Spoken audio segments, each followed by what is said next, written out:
देखिए, पिछले क्लास में जिसका वीडियो अभी क्लासेज पटना के यूट्यूब चैनल पर अपलोड है, हम लोगों ने देखा था कि equation of straight line in space दो फॉर्म में।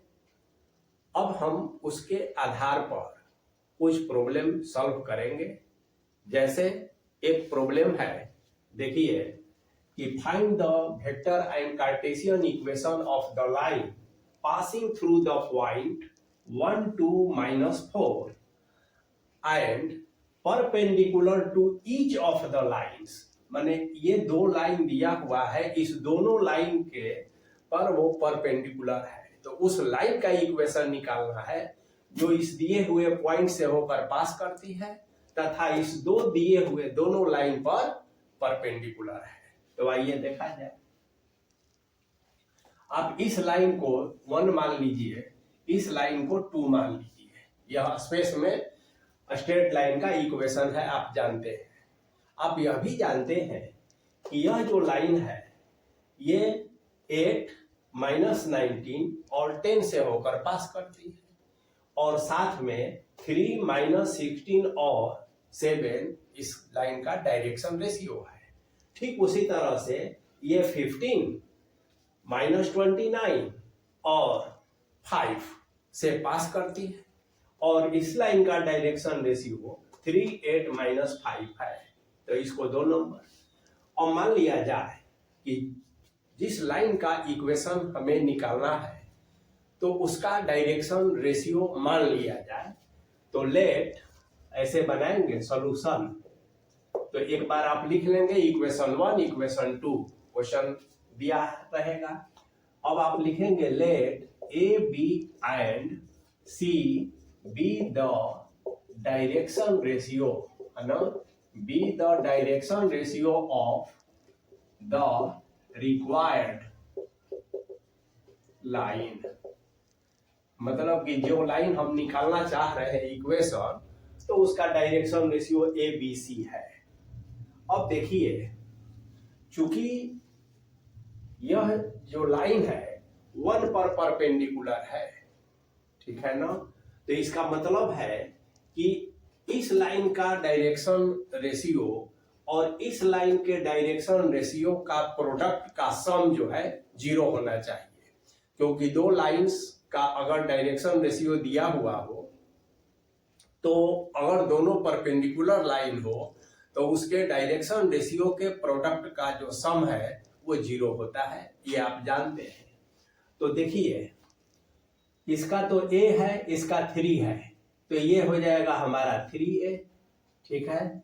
इसका 16 है, b है, तो -16b, और इसका 7 है और c है, = 0।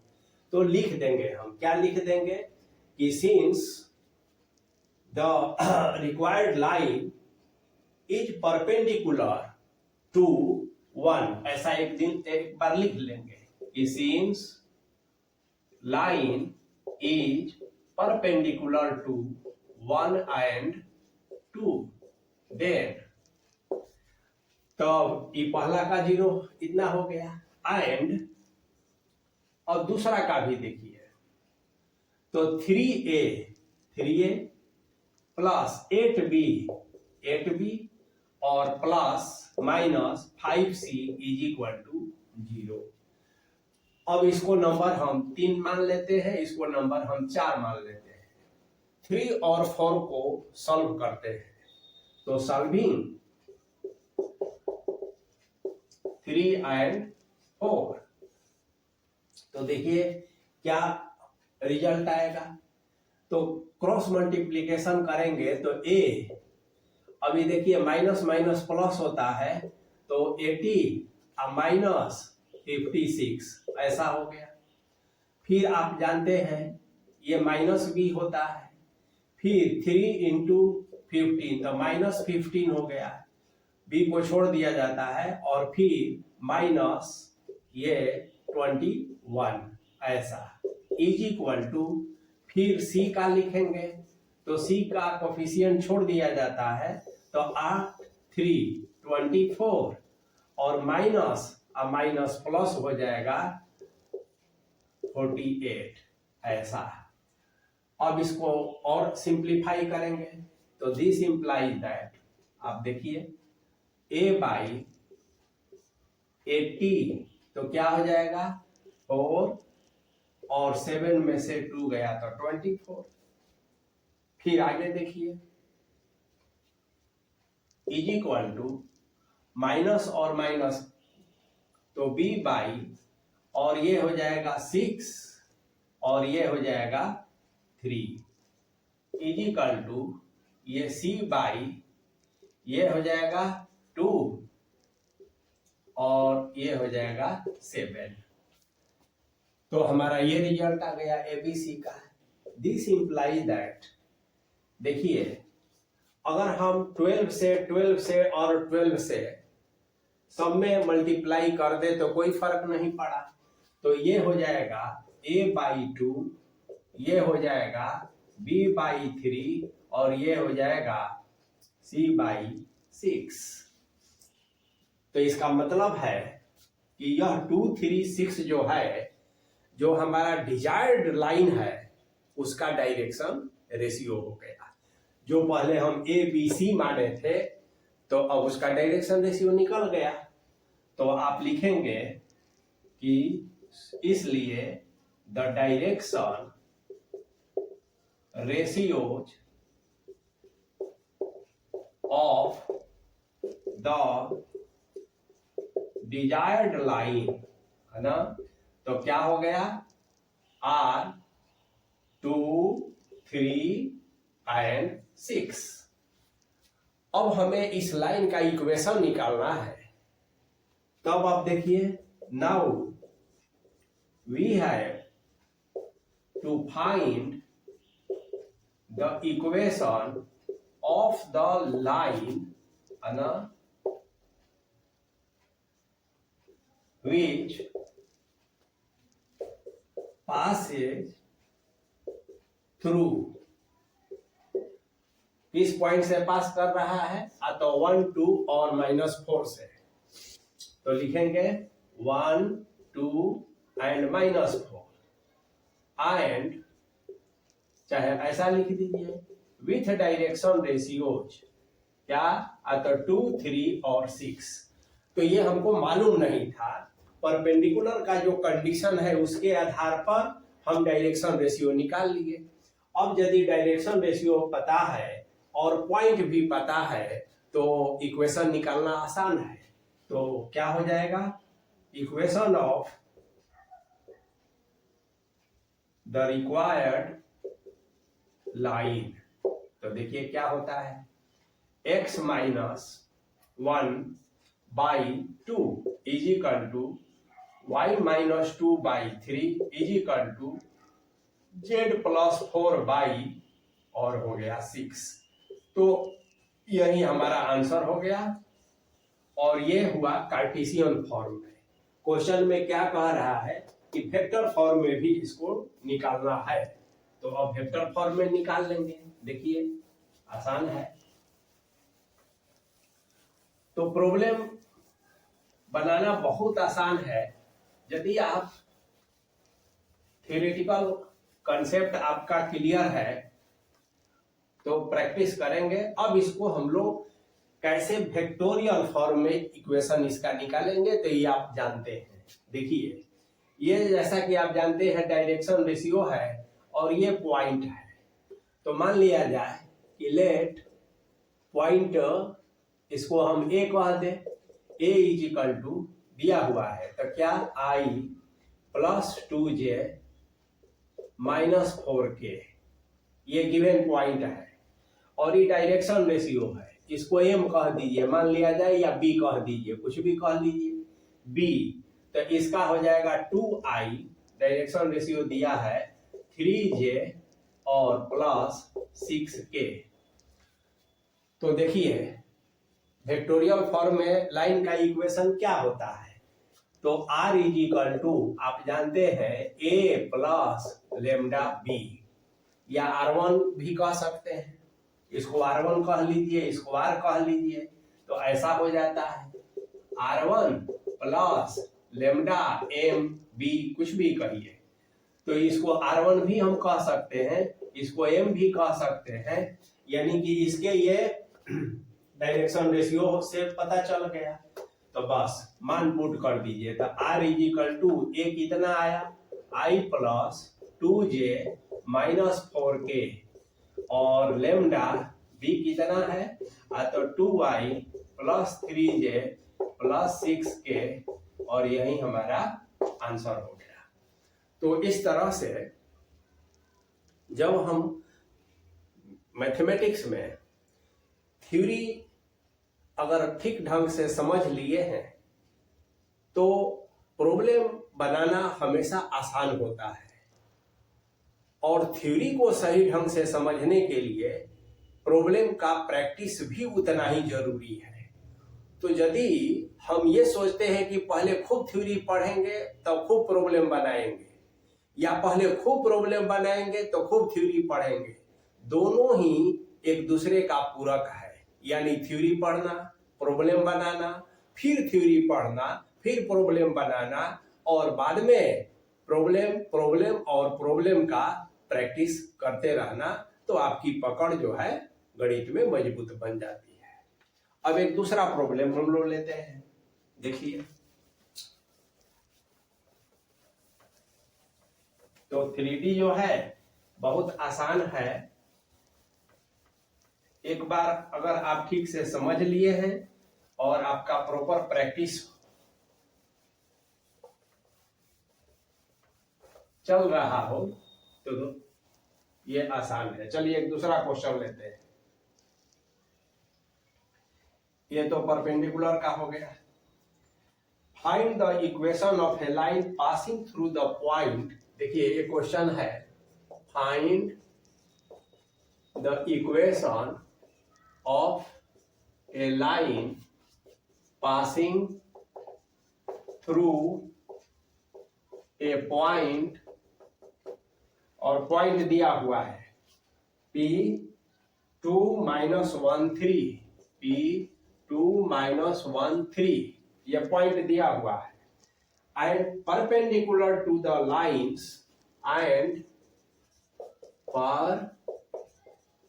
परपेंडिकुलर टू द लाइन्स, है ना।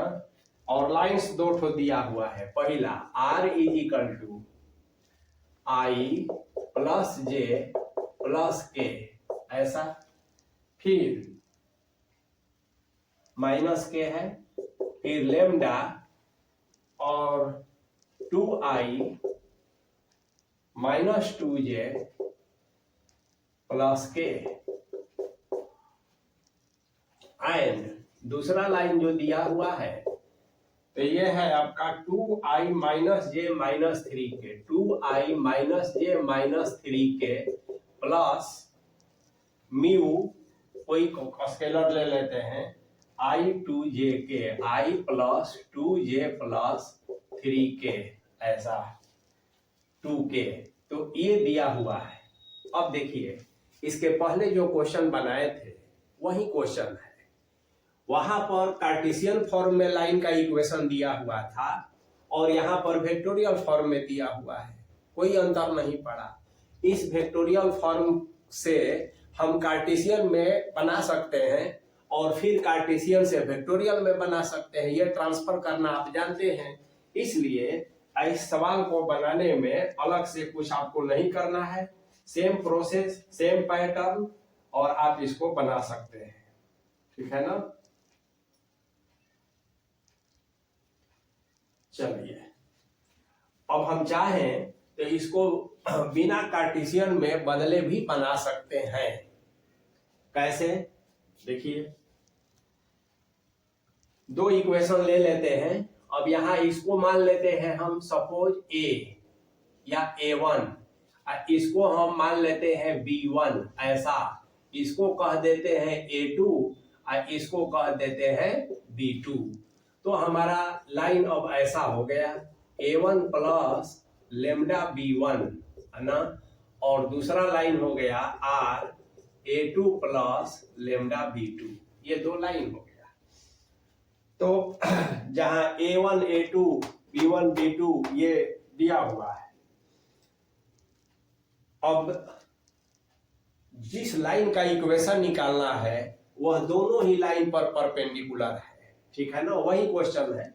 लेकिन वेक्टोरियल फॉर्म में हम कैसे बनाते हैं, तो दोनों पर तो वही बात लिखेंगे कि डायरेक्शन रेशियो इसका नहीं निकालेंगे अभी हम, क्योंकि कार्टेशियन में रहता तो डायरेक्शन रेशियो निकाल लेते हैं। अभी हम लोग सीखे हैं यहाँ वेक्टोरियल फॉर्म में है, तो हम लिख देंगे कि लेट, या दिया हुआ है the required line is perpendicular to both, इसको कुछ नाम दे दीजिए, 1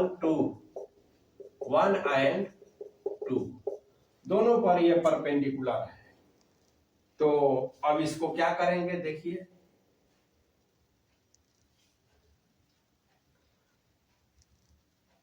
तो इसका मतलब है कि this implies that the line is perpendicular to both, है ना, B1 एंड B2। अब देखिए इस लाइन पर परपेंडिकुलर होने का क्या मतलब है, ध्यान दीजिएगा।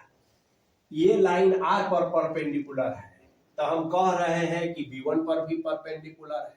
काहे ऐसा हो रहा है, क्योंकि हम जानते हैं कि ये जो R है पॉइंट A1 से होकर पास कर रही है लाइन, और यह पैरेलल होता है B1 के यहाँ पर।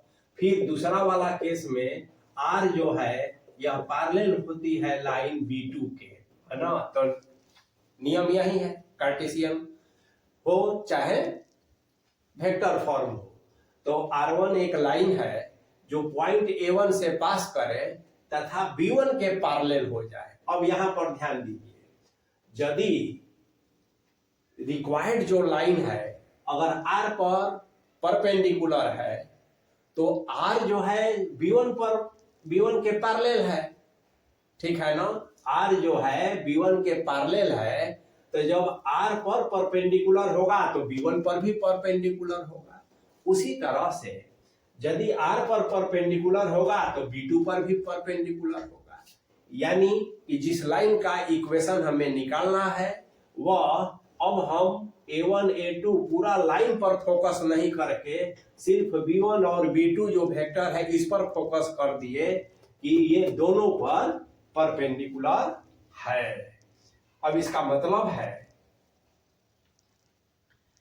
कि ध्यान दीजिए कि जब B1 और B2 दोनों पर परपेंडिकुलर है तो आप क्रॉस प्रोडक्ट जानते हैं ना। मान लिया जाए कि एक लाइन ऐसा है, एक लाइन ऐसा है, ठीक है, और यहां पर एक लाइन ऐसा है इस तरह से, ये मान लिया जाए कि B1 है, ये मान लेते हैं कि B2 है। अब ये एक ऐसा लाइन है जो B1 पर भी है और B2 पर भी है। तो क्रॉस प्रोडक्ट जब हम करते हैं तो एक इसका डायरेक्शन होता है, इसके परपेंडिकुलर डायरेक्शन होता है, यानी कि जो रिक्वायर्ड लाइन है वह B1 और B2 के क्रॉस प्रोडक्ट के पैरेलल तब हो जाएगा, है ना। तो हम कह सकते हैं कि the line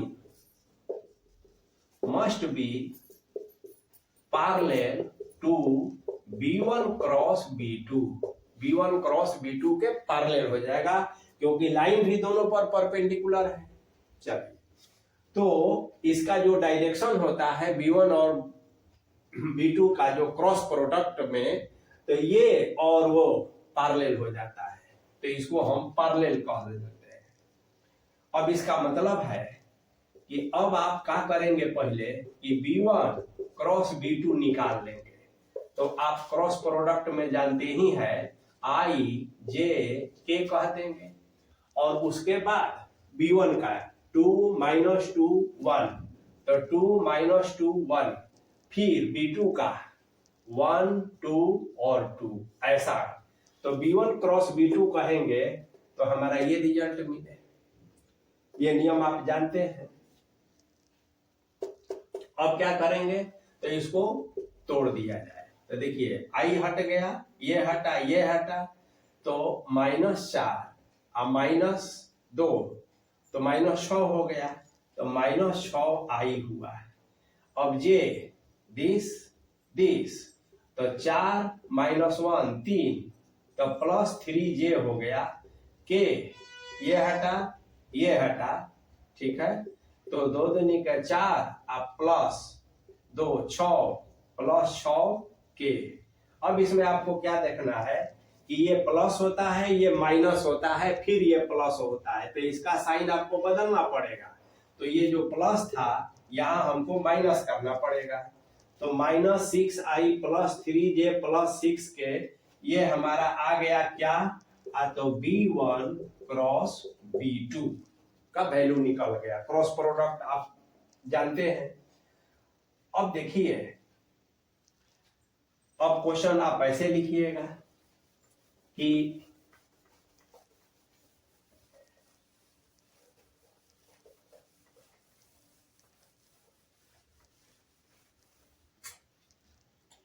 equation of required line which passes through 2 - 1 3 and parallel to, है ना, parallel to this -6i -3j और +6k। तो इसका इक्वेशन आपको निकालना है। तो इसका इक्वेशन आप कैसे निकालेंगे, बोलिए, आसान है ना। अब पैरेलल है तो क्या करेंगे, देखिए ध्यान से, इसलिए r = पहले ई पॉइंट से होकर पास कर रहा है, तो 2i - j + 3k और प्लस सम लेमडा, और इस लाइन को रख दीजिए, -6i -3j + 6k, तो यही आंसर हो गया आपका। तो इसमें जो है वेक्टर फॉर्म में रहे तो इसको ऐसे बनाते हैं। चलिए अब एक दूसरा क्वेश्चन लेंगे।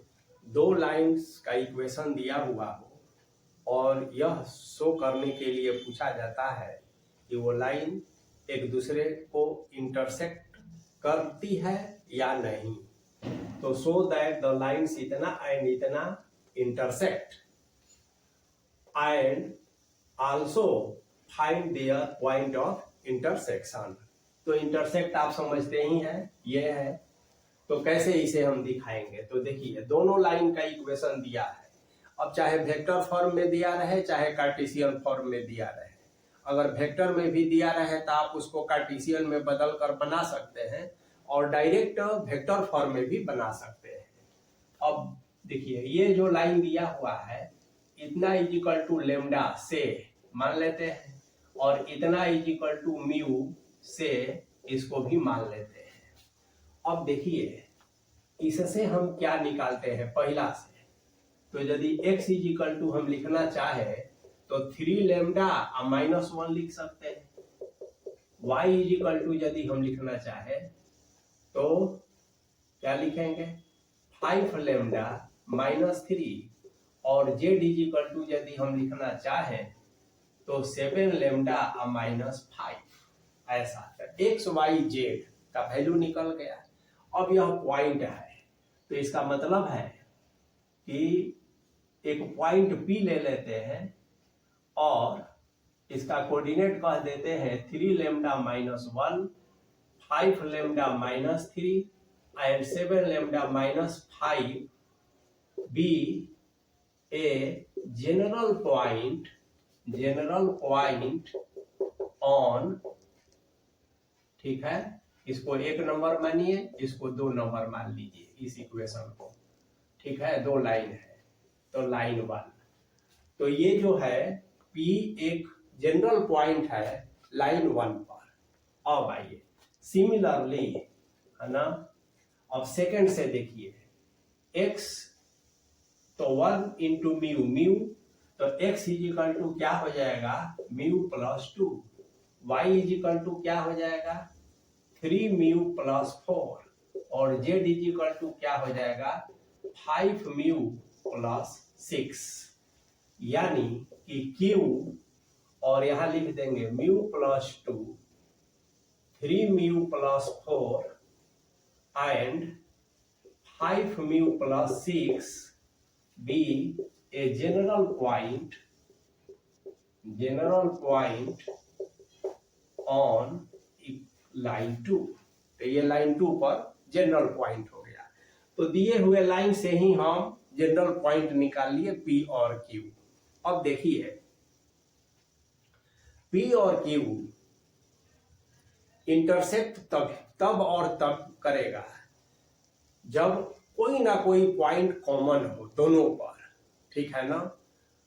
तो पॉइंट कॉमन होने के लिए क्या है कि P और Q तो जनरल पॉइंट है, तो किसी न किसी वैल्यू लेमडा और म्यू के लिए, हर वैल्यू के लिए नहीं, लेमडा और म्यू के किसी वैल्यू के लिए P और Q कोइंसाइड जरूर करेगा, तभी ना पॉइंट कॉमन होगा और फिर लाइन इंटरसेक्ट करेगा।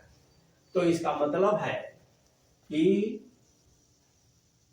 फॉर इंटरसेक्टिंग, है ना, और या लिखेंगे the lines will be intersect if and only if, ऐसा भी लिख सकते हैं, या फॉर इंटरसेक्टिंग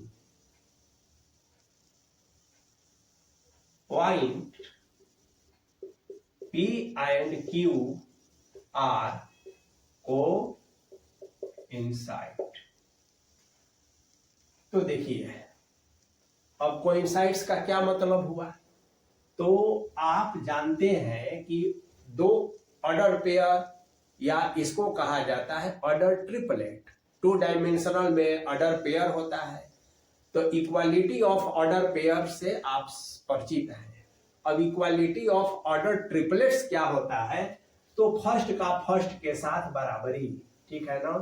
तो कोइंसाइड कब करेगा, तो इफ ओनली, देखिए 3 lambda minus 1 is equal to mu plus 2, पहला के बराबर हो जाए, दूसरा 5 लेमडा माइनस 3 और 3 म्यू प्लस 4, और तीसरा 7 lambda minus 5 is equal to किसके बराबर हो जाए 5 म्यू प्लस 6 के।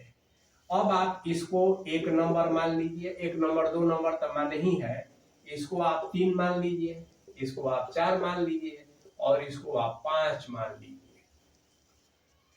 तो इंटरसेक्ट साबित करना है तो यही तरीका है। अब देखिए इसमें से किसी दो से म्यू और लेमडा का वैल्यू आप निकालेंगे, किसी दो से, ठीक है ना, और उस दोनों का लेमडा और म्यू का जो भी वैल्यू आएगा उसको तीसरे में रह कर देखा जाएगा।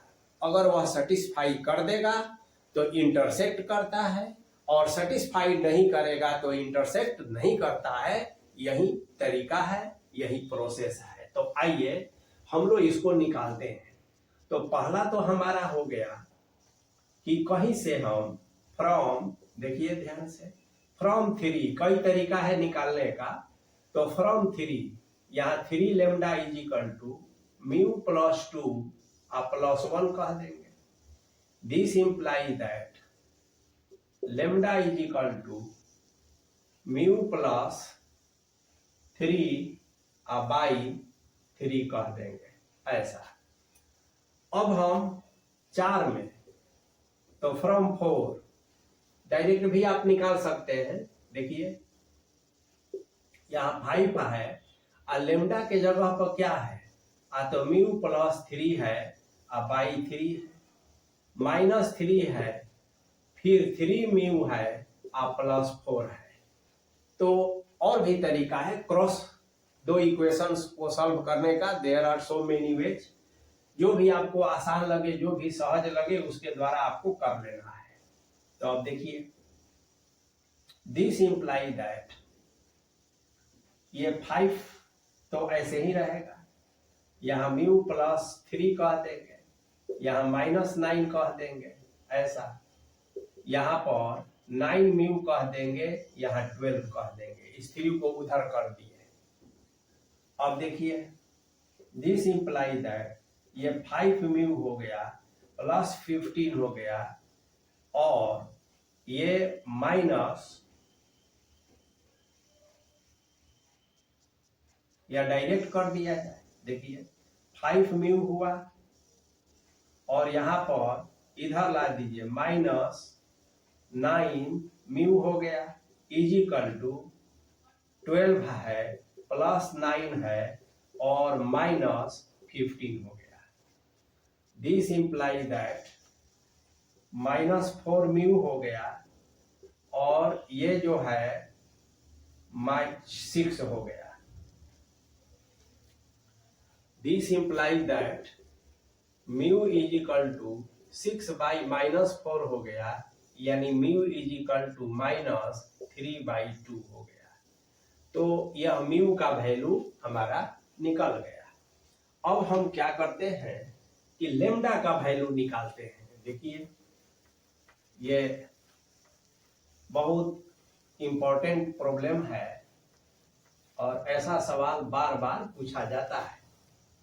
तो आइए अब हम लोग देखते हैं। तो किसी एक में रख लीजिए, म्यू का निकला तो किसी एक से निकाल लीजिए। तो देखिए यहां पर,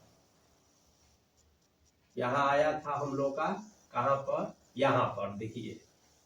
तो ये lambda is equal to mu, तो म्यू के जगह पर -3/2 प्लस 3 बाई ये हो गया 3, यानी 2 हो गया -3 प्लस 6 बाई 3, यानी 3/2/3, यानी यह a 1/2। तो देखिए लेम्डा इज इक्वल टू 1/2 हुआ और म्यू इज इक्वल टू -3/2 हुआ।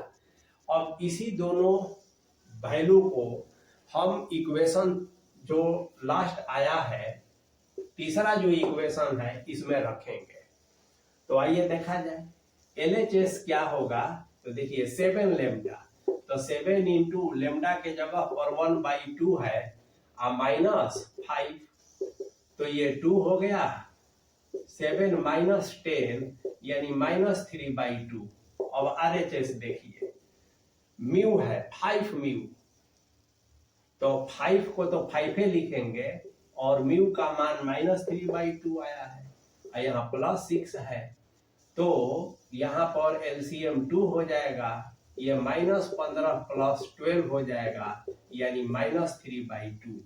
तो हम कहेंगे कि LHS is equal to RHS, so the given lines ना इंटरसेक्ट। तो ये साबित हो गया। और यदि यह सेटिस्फाई नहीं होता तो कहते कि डू नॉट इंटरसेक्ट। तो या तो इंटरसेक्ट का आएगा या डू नॉट इंटरसेक्ट का। जब डू नॉट इंटरसेक्ट होगा तो पॉइंट ऑफ इंटरसेक्शन का कोई मामला नहीं है, और यदि इंटरसेक्ट होगा तो आप किसी लाइन पर का जो जनरल पॉइंट आया था, आपका जनरल पॉइंट कहां से आया था याद है ना। तो P का जो कोऑर्डिनेट आपका आया था क्या, तो 3 लेम्डा -1, फिर आया था 5 लेम्डा -3, फिर आया था 7 लेम्डा -5। इसी में हम लेम्डा का मान को रख देंगे। तो देखिए तो P हो जाएगा और 3 लेम्डा, तो लेम्डा 1/2 आया अब -1, फिर 5 1/2 -3, फिर 7 1/2 -5। अब इसको सिंप्लीफाई कर लेंगे और म्यू का वैल्यू वो दूसरा वाला में रख देंगे, तो ये पॉइंट ऑफ इंटरसेक्शन निकल जाएगा। तो ऐसे क्वेश्चन को आपको ज्यादा से ज्यादा प्रैक्टिस। अब देखिए जब लाइंस वेक्टोरियल फॉर्म में दिया हुआ हो तो कैसे हम उसको दिखाएंगे कि इंटरसेक्ट लाइन करती है या नहीं। तो देखिए एक तो तरीका है कि इस वेक्टोरियल फॉर्म को हम कार्टेशियन में बदल दें, और कार्टेशियन का करना हम सीख चुके हैं, कर लेंगे कि इंटरसेक्ट लाइन कर रही हैं या नहीं। दूसरा तरीका है कि हम वेक्टोरियल फॉर्म में ही रहकर भी ये पता कर सकते हैं कि लाइंस एक दूसरे को इंटरसेक्ट करती हैं या नहीं। तो आइए देखा जाए। सबसे पहले हम जो दिया हुआ लाइन है, ब्रैकेट को हम तोड़ देते हैं। तो लाइन को हम ऐसा लिख सकते हैं, देखिए i प्लस जे माइनस के प्लस 3 लेमडा i और माइनस लेमडा जे, ऐसा। एंड दूसरा जो है लाइन, उसको भी ब्रैकेट को तोड़ दिए, 4i माइनस के plus 2 mu i plus 3 mu के, ऐसा। उसके बाद अब क्या करेंगे कि देखिए i का i के साथ, तो यहां हो जाएगा 1 प्लस 3 लेमडा i, j का j के साथ, तो यहां हो जाएगा 1 माइनस लेमडा j, ओके। और k का k के साथ, तो यहां तो k है नहीं, तो केवल यहां k लिख देंगे, इसको हम नंबर 1 मान लेते हैं। अब दूसरी वाली जो लाइन है, इसको भी वैसा ही करेंगे। तो देखिए 4 प्लस 2 म्यू, है ना, और यहाँ i कह देंगे। और उसके बाद इसमें न j है न इसमें j है, लेकिन j हम 0j लिख सकते हैं, तो लिख देंगे। और अब k का मामला है, तो देखिए -1 है k, और यहाँ पर प्लस 3 म्यू है, और यहाँ k है, इसको नंबर 2 लिख देंगे।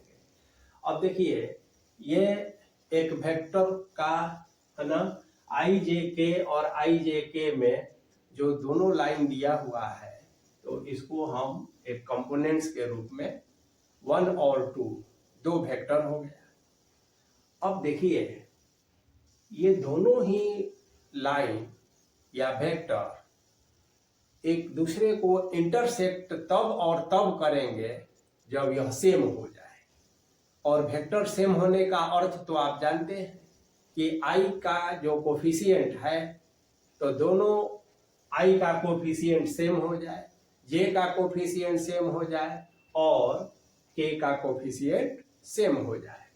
तो आप एक लाइन लिख देंगे कि the lines will be intersect if 1 and 2, है ना, are same, है ना, same। that is, यहां देखिए 1 प्लस 3 लेमडा i का i के साथ is equal to 4 plus 2 mu, इसको पहला इक्वेशन मान लिया जाए, ऐसे। फिर j का j के साथ, तो 1 minus lambda is equal to 0, इसको दूसरा कर लीजिए। k का k के साथ, तो -1 is equal to -1 plus 3 mu, इसको तीसरा कर दीजिए। बस अब वही प्रोसेस आपको रिपीट करना है। किसी दो से लेमडा और म्यू का वैल्यू निकालना है, तीसरे में सेटिस्फाई कराना है। यदि सेटिस्फाई हुआ तो इंटरसेक्ट, नहीं हुआ तो डू नॉट इंटरसेक्ट। तो आइए देखा जाए। यहाँ आसान है इसको, इसकी तुलना में। तो लेमडा इज इक्वल टू 1 हो गया, लेमडा का वैल्यू डायरेक्ट मिल गया, और यहाँ -1 कैंसिल 0, यानी कि mu is equal to 0, mu का भी वैल्यू मिल गया। अब इस वैल्यू को हम पहला में रख कर देखेंगे। तो आइए LHS 1 प्लस 3 लेमडा, तो 1 प्लस 3 और लेमडा 1 है, तो ये 4 हो गया। RHS 4 प्लस 2 म्यू, तो 4 प्लस 2 इंटू 0, यानी कि 4 रह गया। तो हम देख रहे हैं कि LHS is equal to RHS, so the given lines intersect, proof हो गया। नहीं सेटिस्फाई करता तो कहते डू नॉट इंटरसेक्ट। अब है कि also find the point of intersection. तो लेमडा का मान देखिए, पॉइंट ऑफ इंटरसेक्शन अब निकालना है। तो बहुत आसान है। आप जानते हैं कि यह जो लाइन है इस पॉइंट से होकर पास कर रही है, फिर यह जो लाइन है इस पॉइंट से होकर पास कर रही है, और ये इस लाइन के दिए हुए लाइन के पैरेलल है। ये स्टैंडर्ड इक्वेशन होता है। तो आपका म्यू और लेम्डा का मान निकल ही गया, ये दोनों इंटरसेक्ट कर रही है लाइन। तो अब आप वैल्यू खाली रख दीजिए तो पॉइंट ऑफ इंटरसेक्शन आसानी से निकल जाएगा, और किसी एक में रख दीजिए। जैसे अगर लेम्डा का वैल्यू तो लेम्डा वाला में रख दीजिए यहाँ पर, है ना, तो यहाँ 1 हो जाएगा। तो देखिए क्या हो जाएगा, सीधा देख लीजिए यहाँ पर किसी एक में, तो लेम्डा 1 रखिएगा तो आर इज इक्वल टू क्या हो जाएगा, तो आई प्लस जे माइनस के और प्लस 3i माइनस जे, ऐसे। तो ये और ये तो कैंसिल हो गया, तो क्या बचा 4i, है ना, 4i माइनस के, ऐसा बचा। तो इसका मतलब है कि यदि पॉइंट में हम लिखना चाहें तो लिख सकते हैं 4 0 माइनस 1। तो ये 4 0 माइनस 1 ऐसा करके हम लिखेंगे, तो यही हमारा पॉइंट ऑफ इंटरसेक्शन हो गया। यदि दूसरे वाला में हम काम करेंगे तो इसका वैल्यू हम 0 रख देंगे तो भी आ जाएगा। चलिए अब हम लोग नेक्स्ट क्लास में कुछ और प्रॉब्लम का प्रैक्टिस करेंगे। तब तक इतना आप लोग बनाते रहिए, फिर नेक्स्ट क्लास में हम